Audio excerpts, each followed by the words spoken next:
Coming up on The World Today. Dozens die in Canada as the country experiences an unprecedented heat wave. U.S. military official says complete withdrawal of troops from Afghanistan could happen within days.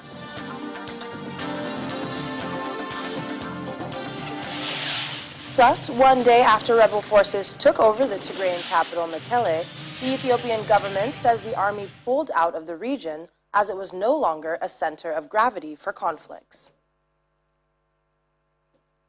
A warm welcome to the program, everyone. I'm Akaite Afia in Lagos. We began with the sweltering heat in Canada and in the Northern Hemisphere, where record temperatures are taking place. In addition, we are learning dozens of people have died as a result. Experts are attributing the weather condition to climate change as temperatures rise as high as 49 degrees Celsius. However, linking any single event to global warming is complicated. The World Meteorological Organization has attributed the intensive heat wave to the atmosphere's blocking system. Schools and universities are closed in British Columbia due to the extreme heat, and the demand for air conditioners has skyrocketed. The extreme heat wave has hit not only Canada, but also the United States. Seattle set a record high of 40 degrees Celsius on Sunday and 42 degrees Celsius on Monday. The city's average temperature for this time of year is 21.1 degrees Celsius. Portland has also broken its record for 3 consecutive days since Sunday, with the latest reaching 46.6 degrees Celsius.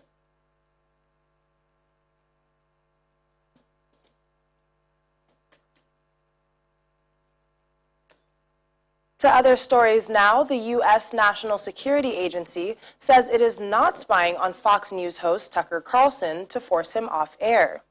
On Monday, Carlson had said a government whistleblower had told him the NSA was monitoring him for political reasons. The NSA denies Tucker is a target, saying it deals with foreign threats.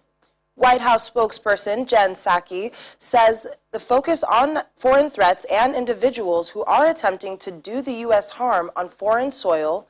Beyond that, quote, I would point you to the intelligence community.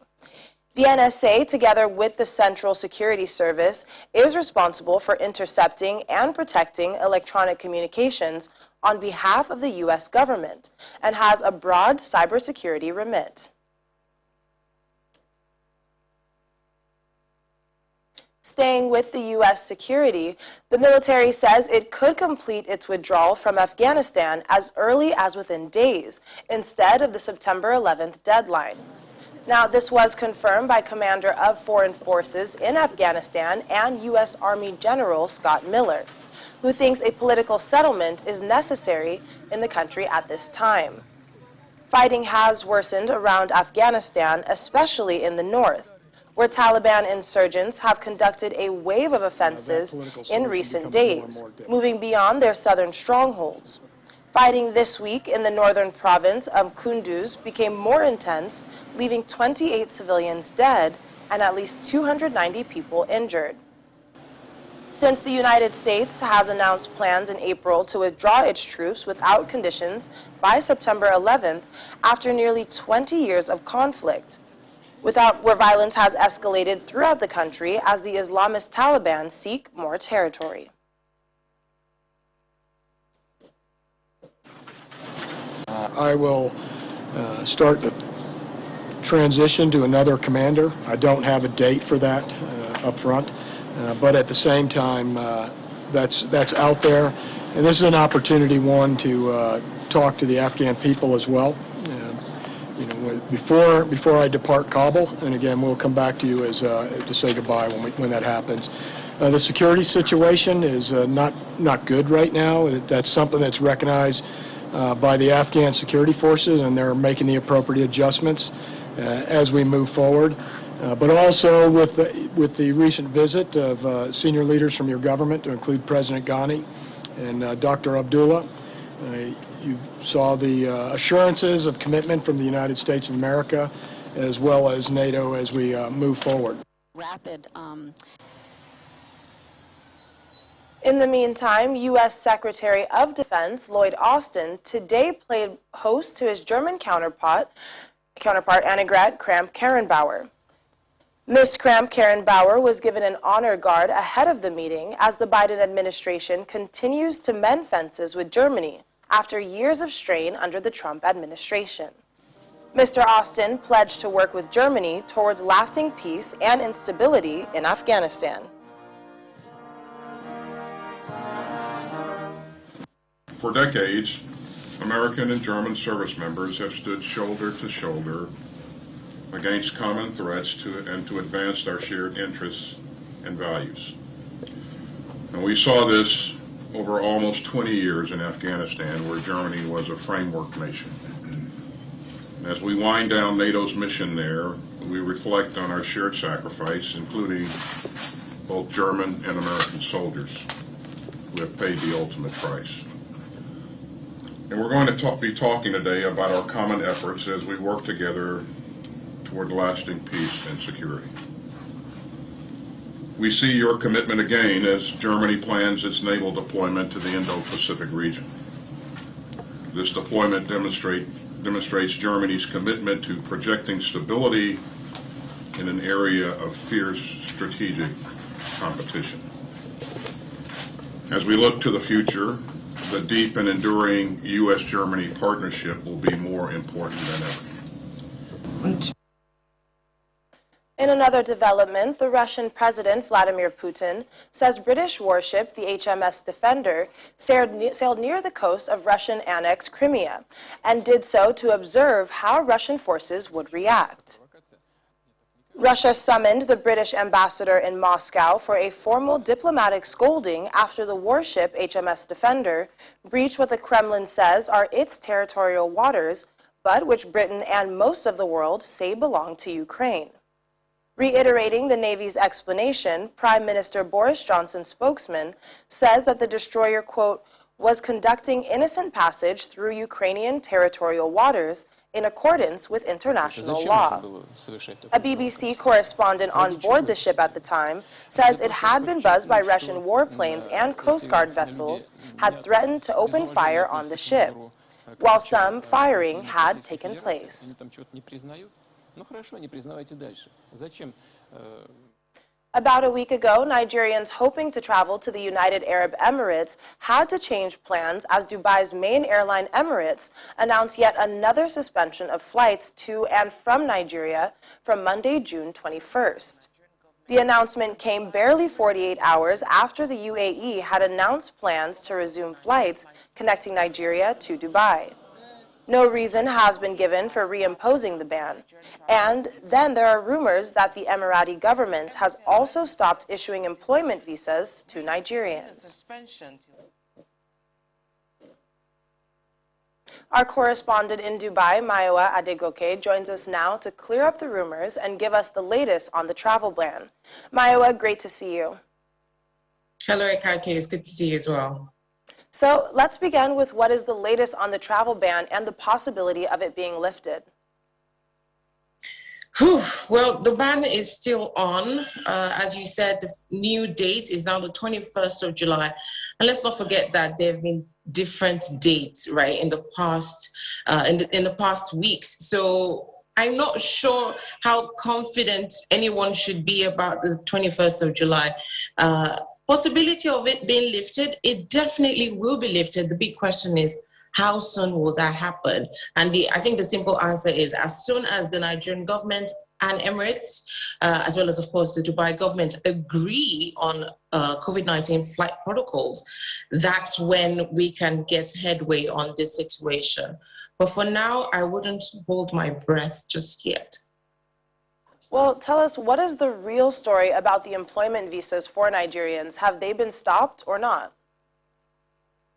So the operative word here is suspended. Work permits in particular have been suspended, and the explanation is it is a precautionary measure put in place, and I'm sure it's not, the reason is not far-fetched. There's been increase in crime allegedly committed by Nigerians in the past several weeks, and that really is affecting the image of the country here in the UAE.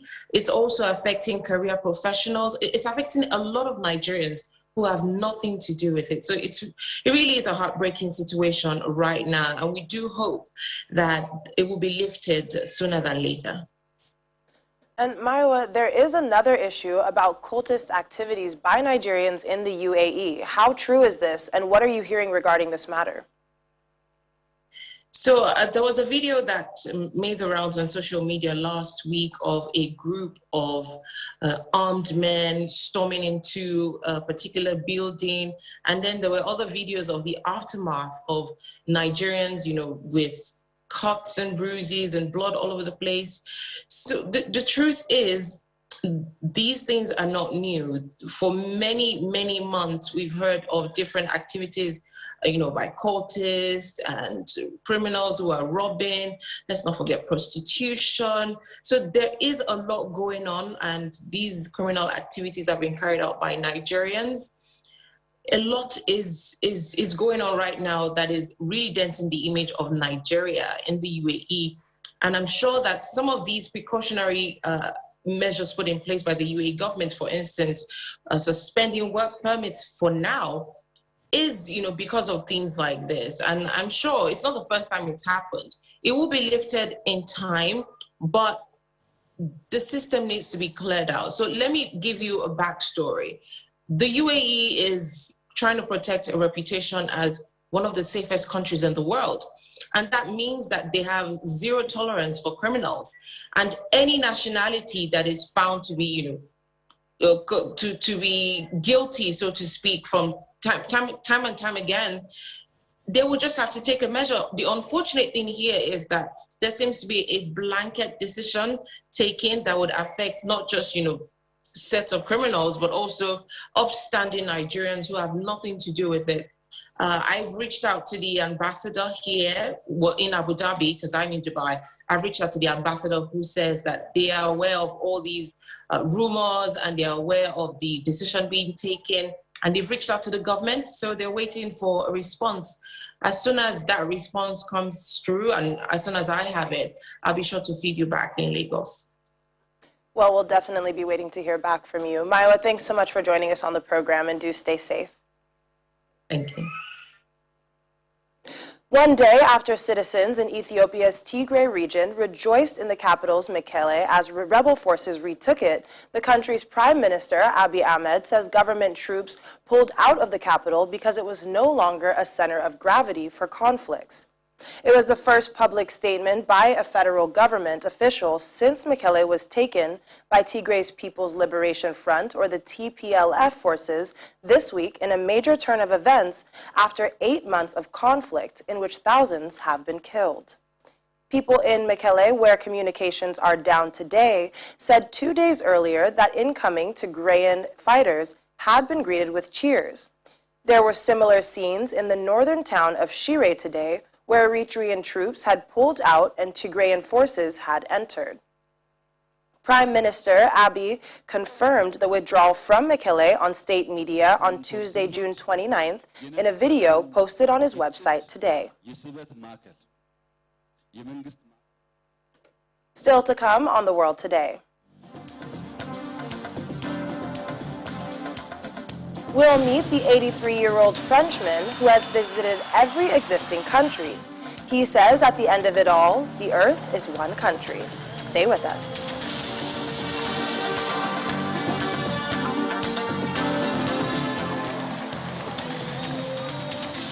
Thanks for staying with us. Earlier, we spoke about the record-setting heat wave sweeping across Canada and the United States, leaving dozens dead. The World Meteorological Organization has attributed the intensive heat wave to the atmospheric blocking system. Schools and universities are closed in British Columbia due to the extreme heat, and the demand for air conditioners has skyrocketed. Let's speak to one of the experts, Dr. John Osonwa, who is one on climate change. He joins us now from Abuja. Dr. Osonwa, thanks for joining us on the program.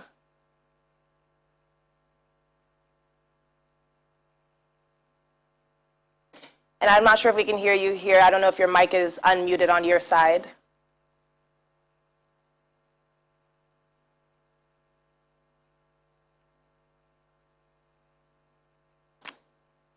Well, Dr. Asonwa, are you able to hear us now?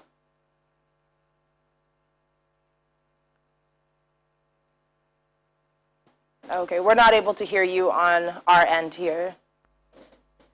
Well, it seems like we're having some technical difficulties there, but let's turn over to the coronavirus pandemic now, as 7 Australian cities have now been put on lockdown to contain the spread of the highly contagious Delta coronavirus variant, translating to more than 12 million people receiving stay-at-home orders, translating to half the country's population. Authorities fear the virus could now spread to nearby Aboriginal communities, which are already vulnerable. State leaders are saying that they are facing a pressure cooker situation as new cases emerge. Here's the global update. Brazil is to suspend a $324 million Indian COVID-19 vaccine contract that has left President Jair Bolsonaro entangled in a web of alleged irregularities. Bolsonaro, whose popularity has faded as Brazil's death toll climbed past 500,000, has denied any wrongdoing, but federal prosecutors have now opened an investigation into the deal, citing comparatively high prices, quick talks, and pending regulatory approvals as red flags. In Cuba, the clinical trials of a potential coronavirus vaccine called Soberana 2 or Sovereign 2 allegedly has begun being administered to children from 3 to 11 years of age. Cuba will vaccinate 350 children from 3 to 18 years of age with a schedule of 2 doses of Soberana 2 and 1 dose of Soberana Plus within 28 days. Over to Asia now, where North Korean leader Kim Jong-un has chastised top ruling party officials for failures in anti-epidemic work, which has led to an unspecified great crisis, putting the safety of the country and people at risk. North Korea has yet to officially confirm any COVID-19 cases, a claim questioned by South Korean and U.S. officials.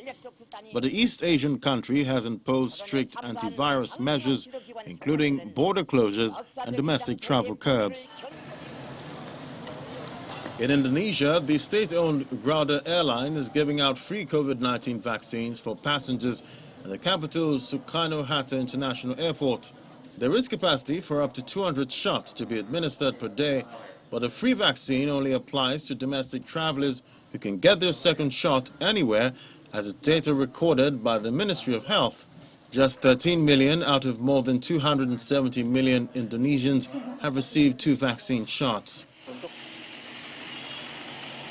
India has reported 45,951 new COVID-19 cases in the last 24 hours, adding the total number of confirmed cases up to 30.36 million. The country has reported 817 new deaths, while there are still over 500,000 active cases in the country. Finally, Russia sets yet another daily toll record, as 669 coronavirus-related deaths were reported today. Meanwhile, President Vladimir Putin has announced that he had Russia's Sputnik V vaccine, one of the country's 4. Moscow has not approved any foreign vaccines.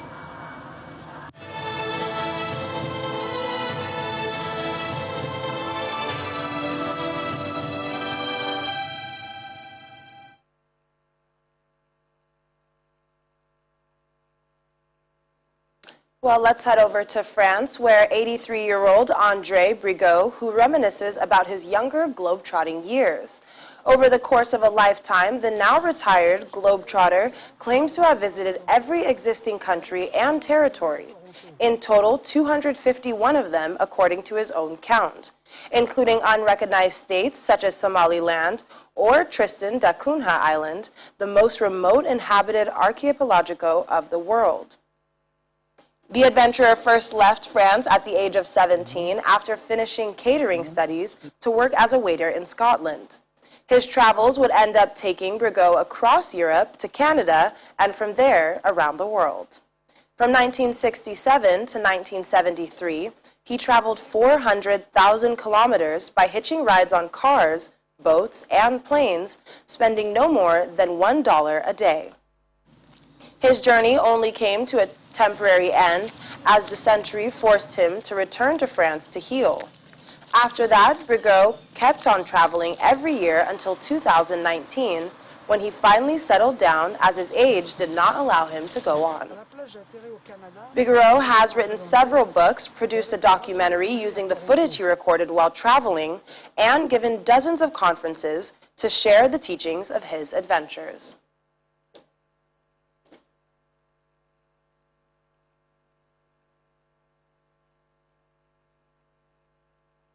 Well, it sounds like he's definitely lived a very full life. That's all we have for the program today. I'm Akaite Afia. Have a great evening and stay safe.